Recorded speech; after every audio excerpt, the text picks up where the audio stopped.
Alors, je parle dans ce moment, pour le casque, il y a encore du nucléaire, et ça quand même encore un certain nombre d'années, et même si on arrête le nucléaire, il va y avoir des déchets, et même l'Allemagne qui a arrêté les déchets, le nucléaire va encore avoir une centaine d'années de s'occuper de ces résidus.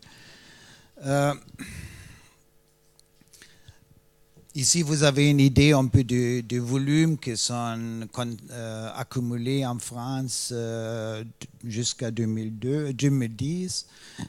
Les déchets de haute activité correspondent à environ 0,2% du volume total, mais 96% de la radioactivité. Le moyenne activité, ça ici en anglais, ça correspond à environ 5% du volume total, et tout le reste, c'est-à-dire 15% de déchets, ici toute cette partie-là.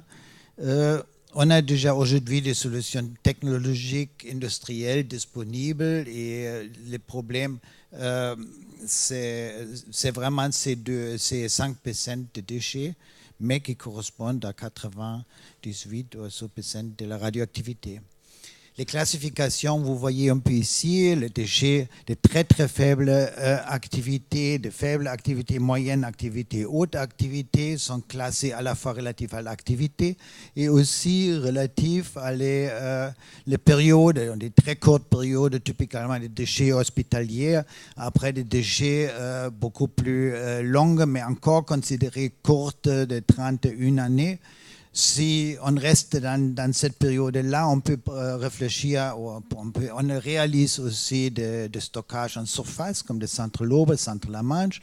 Et après, si on va aller beaucoup de temps, des périodes plus longues, ça devient pas très, très logique, parce que les périodes sont tellement longues qu'après, par exemple, 300 années ou quelque chose, l'activité n'est pas suffisamment réduite, ça reste encore très élevé.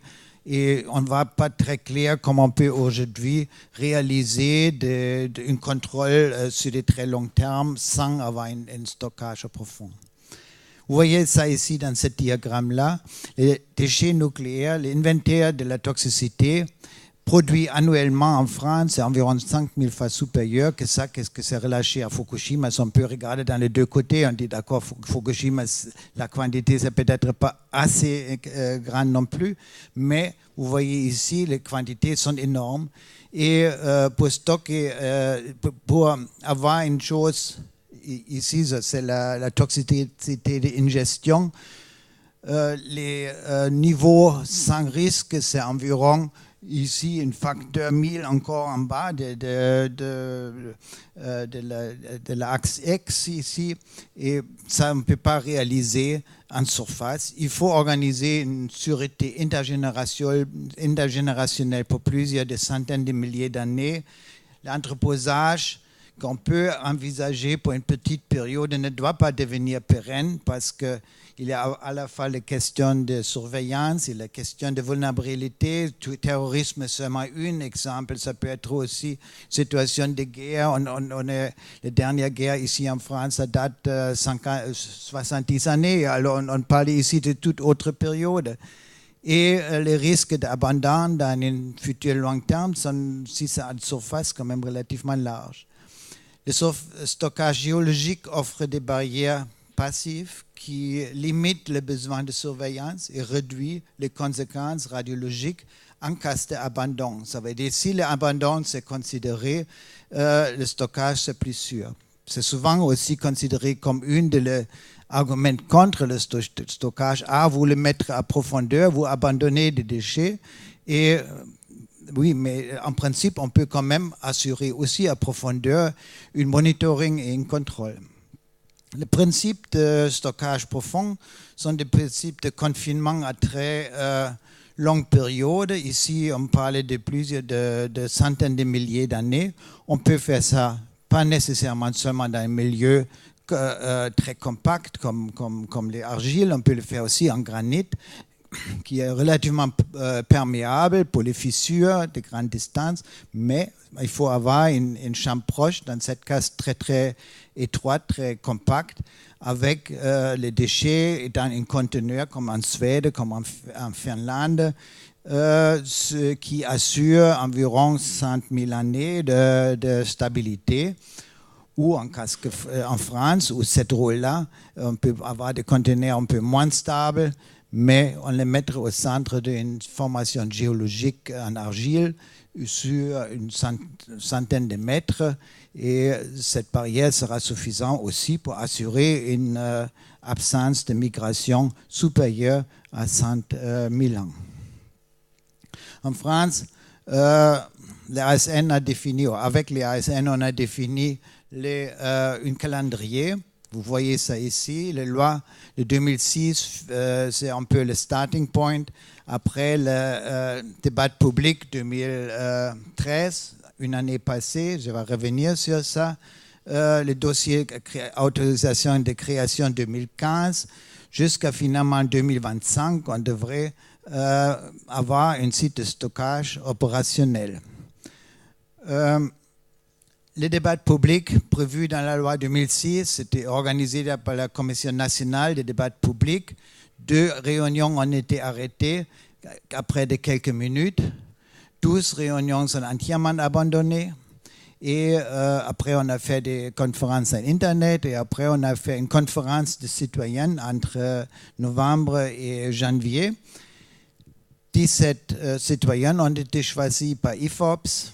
Le comité de pilotage pro-contre était présent. Moi, j'étais dans le comité. Et pour choisir des formateurs, les formateurs, c'était une formation contradictoire, pro-contre à chaque fois, sur 3 week-ends, sur ces 17 citoyens, pour les expliquer sur l'inventaire de déchets, sur la politique énergétique, sur les questions de sûreté opérationnelle, sûreté à long terme, sur les coûts, sur les ressources géothermiques, sur les alternatives et situation internationale, éthique, seulement pour dire quelque chose. Et c'était relativement riche. Formation, c'est les parlementaires qui ont été présents, c'était une représentante du Cour des comptes, la direction d'Andra, il y a des clés, des alternatives et en principe, vraiment une bonne discussion.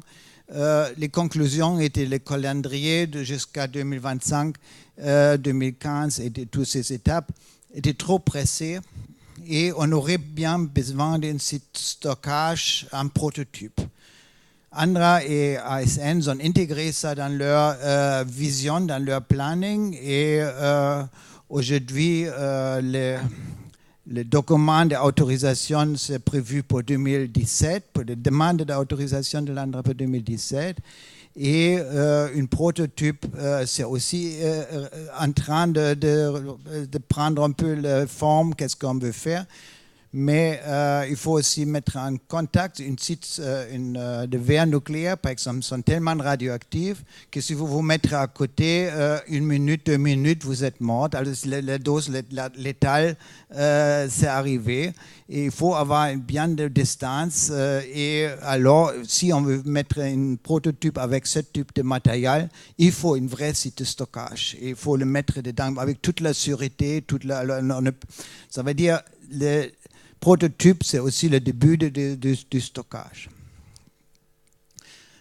Nous sommes ici quand même pour la recharge. Alors, le sujet de recharge, en général, on ne va pas être capable de prédire l'évolution détaillée d'un site de stockage pour 100 000 ans, mais on peut prédire les cas limitants, tout assurant que la dose au public reste à toute instance inférieure au seuil.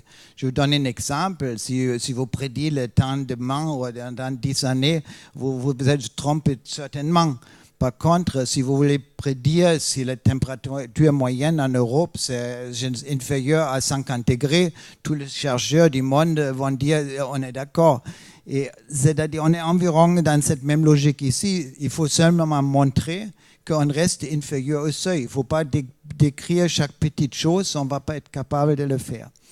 On faut étudier la performance de systèmes barrières, géologiques, géotechniques, techniques, leur interaction, leur évolution, évidemment les perturbations faites par le milieu, par le creusement des galeries et des choses comme ça, le couplage des processus de mobilisation des radionucléides et de transfert avec les processus thermiques, géomécaniques, géochimiques, hydrauliques, de diffusion, convection, de production de gaz, l'échappement des gaz, la création de pression, les questions de radiation, considération de la hétérogénéité du système naturel et des ouvrages, l'interaction des matériaux, de minéralogie, perméabilité, porosité, fissuration, composition des eaux, composition des déchets, espace vide, degré de saturation par l'eau de vide, la sûreté et la monitoring en situation d'exploitation, la question de ventilation, d'hydrogène, le radionucléide peut-être volatile, il y a quelques-uns,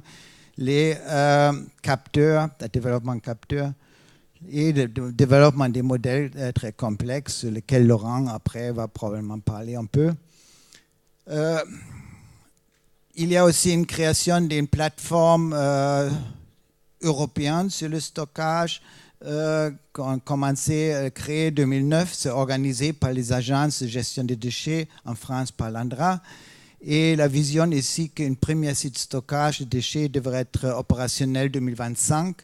Objectif de promouvoir la recherche et pour réalisation des projets et démonstration de sûreté et rassembler les principales parties prenantes, les consultants, les académiques, centres de recherche, disponibles à contribuer au sujet clé de l'agenda stratégique de recherche, intéressés à partager ses ressources, à coordonner ses efforts et à gérer la connaissance et le dialogue. Carnomine, ici, c'est membre de cette structure-là.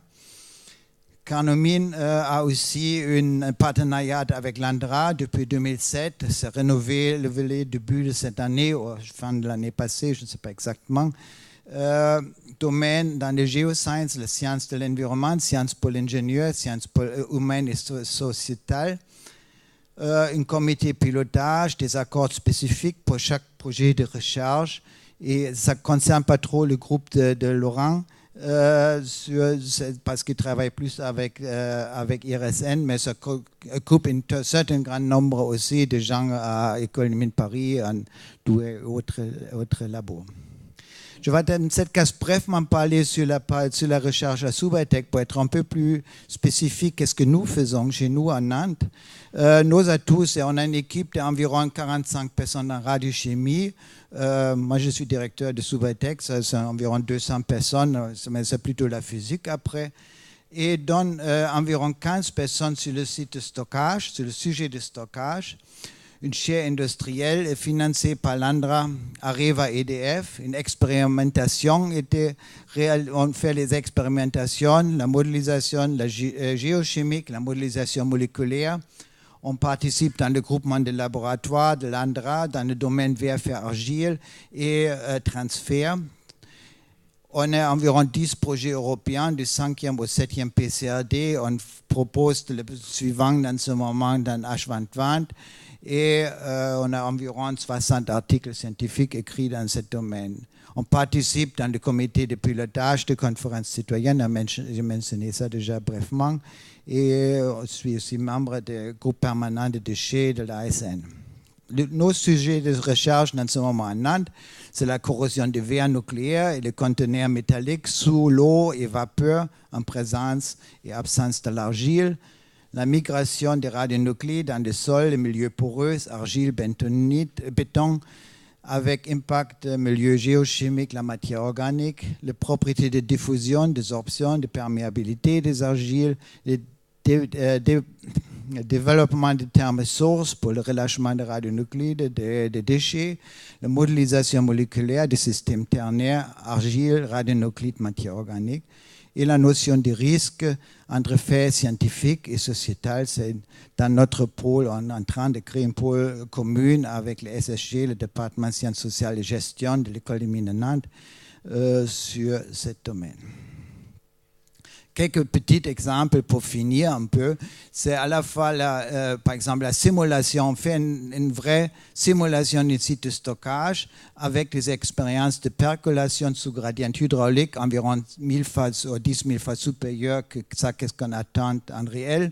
On a l'eau à l'un côté, on pompe cette eau à travers d'une carotte d'argile et on collecte l'eau de l'autre côté à environ 1 millilitre par semaine. Si j'ai ici une pression d'environ 100 bars et j'ai étudié après les propriétés hydrodynamiques de cette roche, perméabilité, porosité, anionique, porosité cationique, et j'injecte des radionuclides et je vois qu'est-ce que les radionuclides, est-ce qu'ils sont retenus, est-ce qu'ils passent.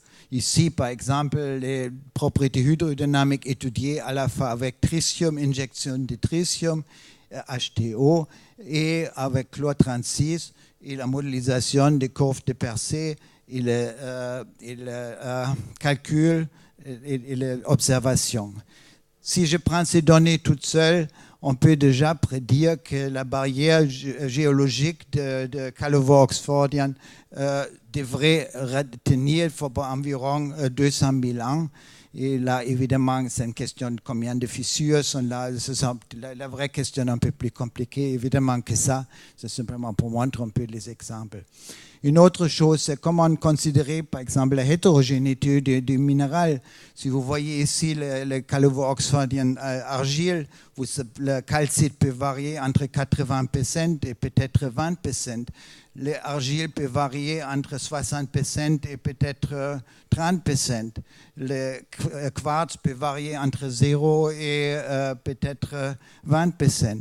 Alors, il faut analyser pour chaque minéral individuel la rétention, par exemple, le cas de césium ici, une fois individuelle, après étudier l'additivité et après étudier ça en milieu compact. Ce sont des études qui durent environ 8 années et après de cette période-là, on arrive à une certaine capacité de modéliser vraiment en 3D, là, ici c'est 2D, les propriétés de rétention, par exemple les KD, les options, en fonction de la position minéralogique d'un argilite.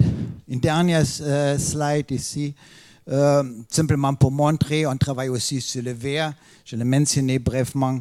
Par exemple, le modèle n'est pas tout simple. J'ai le verre dans le site de stockage. Après, l'eau souterraine va arriver, il va corroder le verre.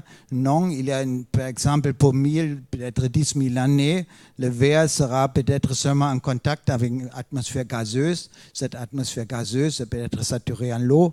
Et alors, il va forcément avoir, premièrement, une corrosion par vapeur. Une autre thématique ici, c'est les analogues naturels. On peut analyser, par exemple, l'uranium à la fois, évidemment, via l'injection et ensuite après l'uranium. Ou j'analyse où se trouve dans le milieu naturel. Ici, avec ICP-MS, haute résolution couplée avec ablation laser, on fait un peu une cartographie d'uranium dans les roches pour analyser où l'uranium s'est associé aux minéraux, par exemple, phosphatés et des choses comme ça. Je vous remercie pour votre attention. Je ne sais pas où c'est. Laurent? On va faire des questions pour après.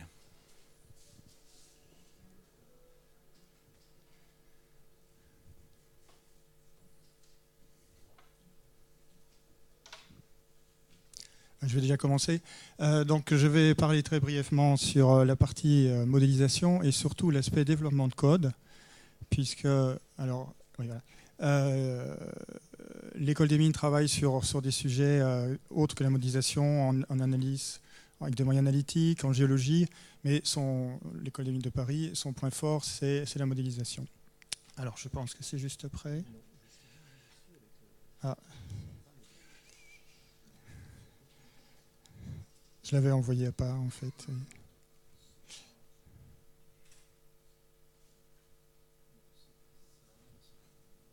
Sinon, je le fais.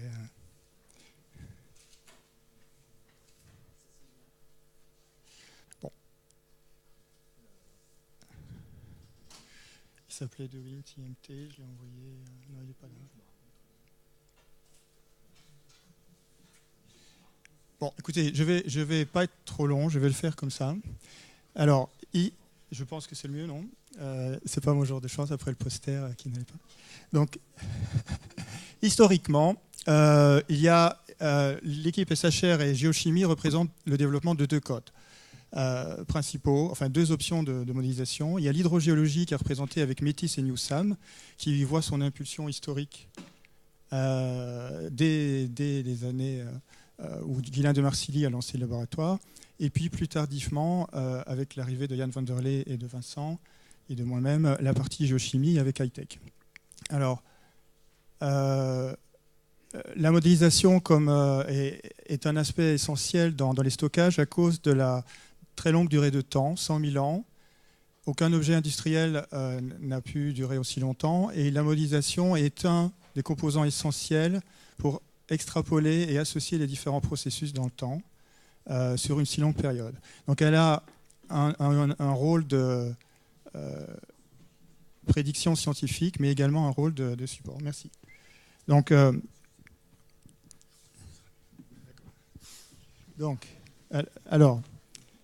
les codes qui sont associés. Alors, très rapidement, ça a été cité plusieurs fois, c'est la notion de couplage.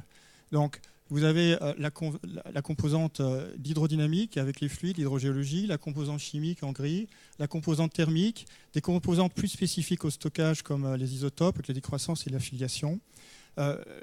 L'intérêt de nos codes, c'est la capacité de modéliser tout ça.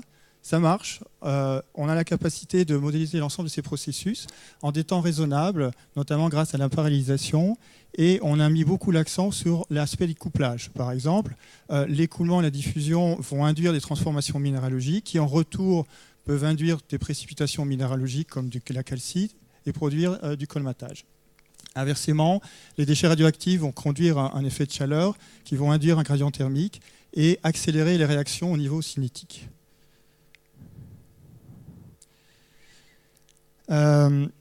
C'est un point important historique, j'ai déjà dit, qui est pérenne, qui nous fait reconnaître notamment un très long partenariat avec l'IRSN qui date depuis 20 à 25 ans, qui ne nous empêche pas d'introduire des processus nouveaux comme la modélisation du bassin de Paris avec les pré-saucisses de Thermo-Alain ou l'activité bactérienne qui est une activité très récente.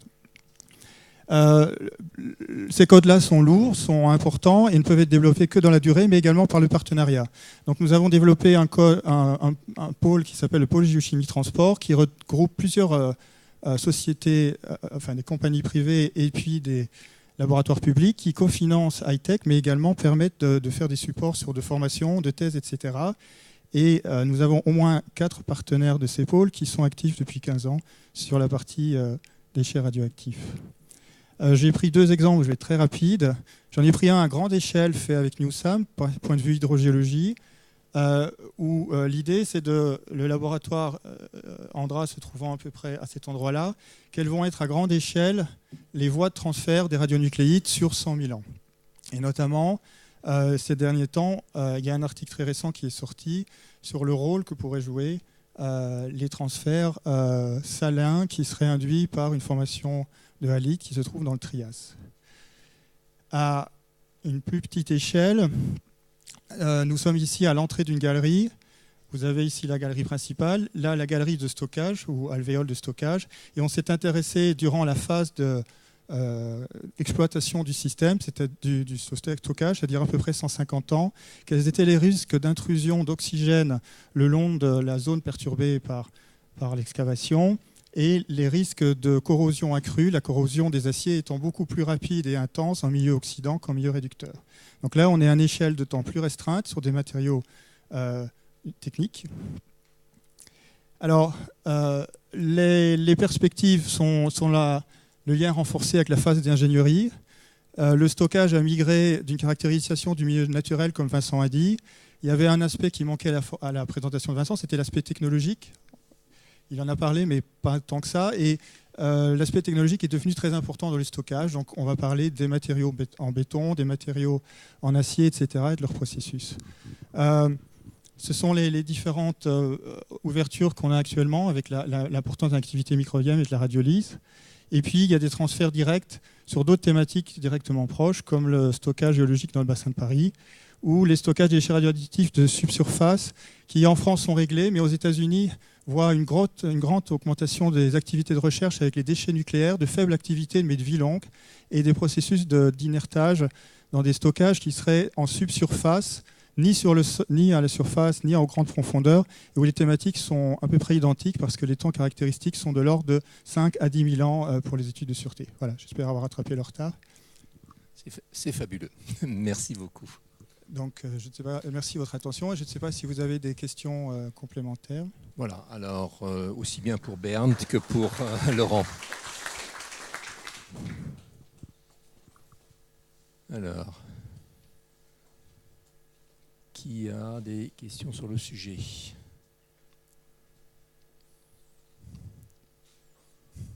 Oui.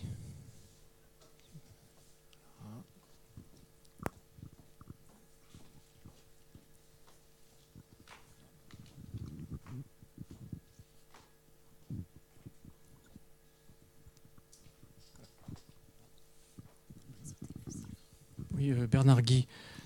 C'est une question sur les changements d'échelle. En fait, c'était Vincent qui l'avait commencé à l'aborder. Mais au niveau des modèles, quelle est votre confiance sur les changements d'échelle sur les paramètres ?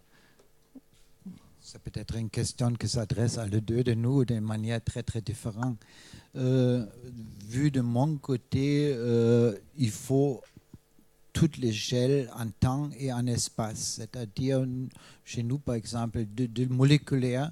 Après, il faut tester à l'échelle centimétrique. Et après, il faut aller jusqu'à centaines de mètres. Et chaque fois, il faut avoir des indicateurs qui permettent de dire que ça, qu'est-ce que c'est sur une échelle valide, c'est sur une autre encore valide.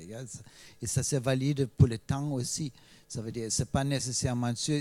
Et là, c'est aussi une question différente.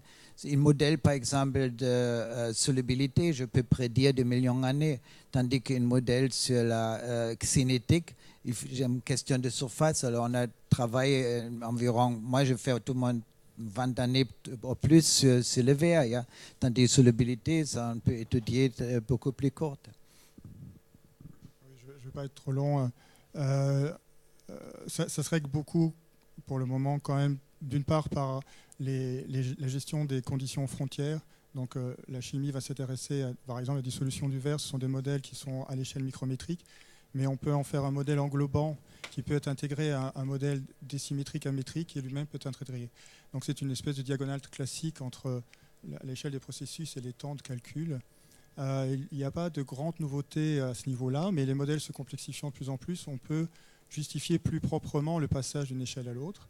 Et puis, il y a l'augmentation des moyens de calcul. Vincent l'a montré. On était à quelques milliers de mailles en l'an 2000. On est à plusieurs centaines de milliers de mailles. Ça aide également aux effets de transfert d'échelle.